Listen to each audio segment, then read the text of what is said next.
자, 여기 뭐 이제 몇 가지 단어가 나오는 건데 infallible, typical, lucrative, tedious 나오지. 다 아는 단어들일 거야. 특히 infallible 같은 게 앞에 in이란 말 들으고 fall이란 말, 그치 떨어지다란 말이잖아.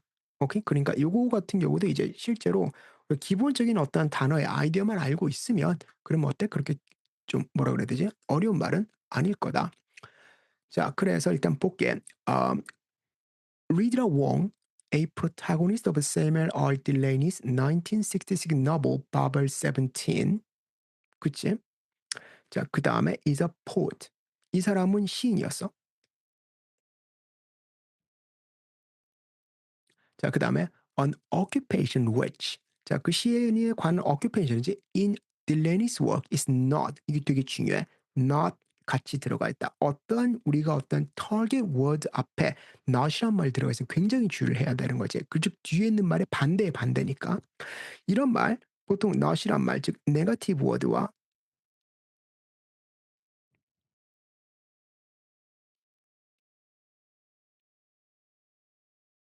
이렇게 컨비네이션이 된 어떤 그 형태의 문제가 굉장히 많이 나와. 그래서 이 네거티브가 이제 not이라고 돼 있으면 그래도 눈에 보이잖아. 그치? 근데 not 대신에 우리가 자주 쓰이는 어떤 그 네거티브들 몇 가지 있지. scarcely라든가 아니 scarcely가 아니라 scarcely.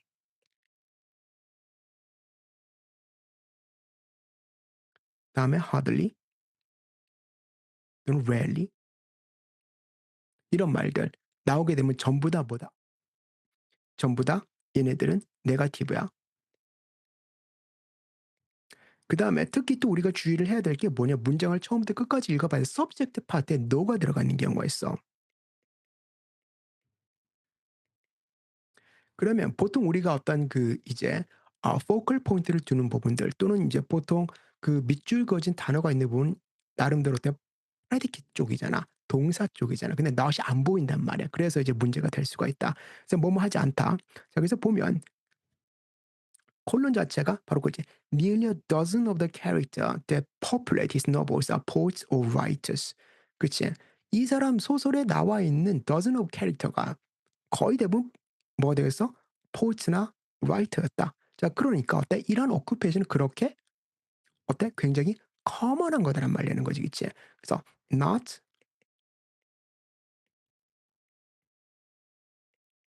common이 돼야 되는 거지. 이 부분이 common이니까 굉장히 common하면 좀 not uncommon이 들어가야 돼, 그치? 그래서 여기에 들어갈 말은 뭐가 있어? not이 붙어 있는 것이기 때문에 A, B, C, D에서는 uncommon이 들어가야만 돼. 그래서 uncommon하고 연결되는 말 바로 B번에 atypical이지, 그치? typical은 typical한 거고 atypical은 typical하지 않은 거. 여기서 어는 바로 not의 의미야. 그치? B번이 되면 돼. not typical. infallible은 이거는 어떤 말이니? infallible은 이제 실패하지 않는 error free, unfailing, faultless이란 말이야.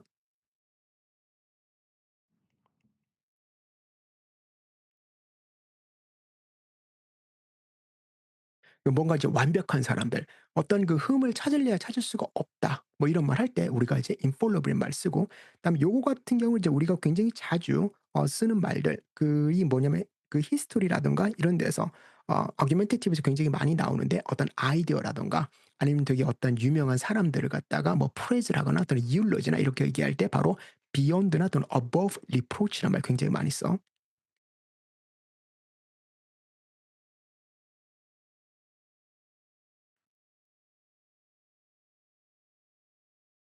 그래서 beyond 또는 above reproach 하게 되면 reproach는 이제 criticism 또는 scorn이란 말이잖아요. 이제 criticism을 넘어섰다. 어떻게 깔 데가 없다. 뭐 이런 말이야. 자, C번의 lucrative 알고 있지? 이건 비즈니스에 관한 얘기지. 굉장히 profitable한 걸 얘기해. 그치? 자, tedious란 말. tedious는 어떤 거니? 굉장히 이제 repetitive하고 되게 보ring한 걸 얘기하는 거지. 그치? 자, 그래서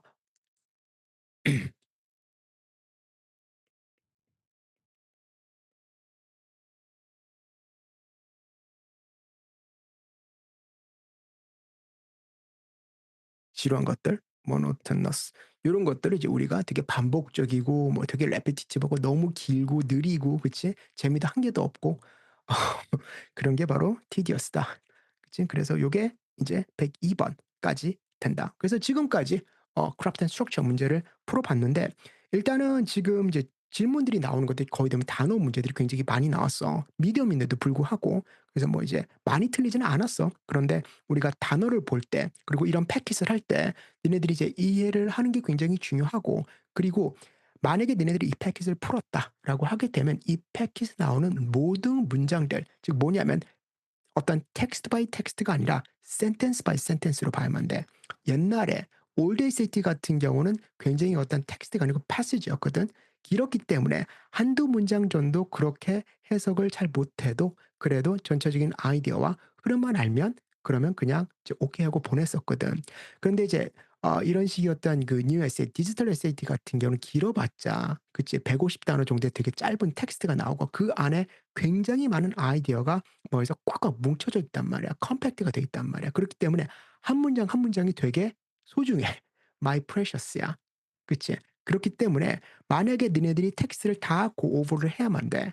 만약에 그런 게 아니라 니네들이 꼭 텍스트를 전부 다 고 오버를 해야만 되고 고 오버를 하면서 하나의 문장이 내가 이해가 안 된다라면 그 문장 첫 부분부터 끝까지 완벽하게 이해를 해야만 돼. 오케이? 왜 그러는지 이해를 해야 되고 102번의 답이 B번이다가 중요한 게 아니야. 그치? 그다음 뭐 예를 들어서 95번의 답이 A번이다가 중요한 게 아니야. 알겠어? 이게 답은 별로 중요하지 않아. 이 답을 어프로치를 하기 위해서 우리가 어떤 방법이 사용되었고 그러한 방법을 사용하기 위해서 내가 어떤 부분을 정확하게 이해를 해야 되느냐. 즉 니네들이 이해를 해야 되는 그 컴포넌트들 또는 이것 때문에 이 문제가 어려웠다라면 일종의 어떤 니네들이 문제를 풀기에는 obstacle이잖아. 그치? 그 obstacle을 니네들이 완전하게 eliminate를 해야만이 니네들이 원하는 그치? 점수를 가지고 갈 수가 있다. 1500점 이상 받으려면 요즘 이제 영어 같은 경우 최소한 700점이 아니야. 700점 넘어야 돼. 니네 수학 800 못 봤잖아. 수학 800 안 나오더라고 요즘. 그치? 그래서 뭐 수학 잘 나와봤자 750, 760 요즘 이렇게 나오는 게 대세인 것 같은데 꼭 한두 문제씩 틀리더라고. 그럼 수학이 예를 들어서 내가 750이 나왔다. 그럼 영어 700점이면 1450 밖에 안 돼. 그치? 그러니까 어때? 영어도 최소한 750에서 760 이상은 돼야만이 그래야 니네들이 원하는 어떤 그 1500점 이상을 가지고 갈 수가 있다. 750, 760이면 니네들의 어떤 margin of error는 많아봤자 두 문제에서 세 문제야. 내가 볼 땐 세 문제야. 난 두 문제 정도. 그치? entire 54 question 중에서 두 문제 미스를 하면 아마 1500점 정도 나올 거야. 그치? 그래서 고렇게 되는 거니까 그 한 문제 한 문제 이런 것들 굉장히 중요하게 생각을 해야 된다.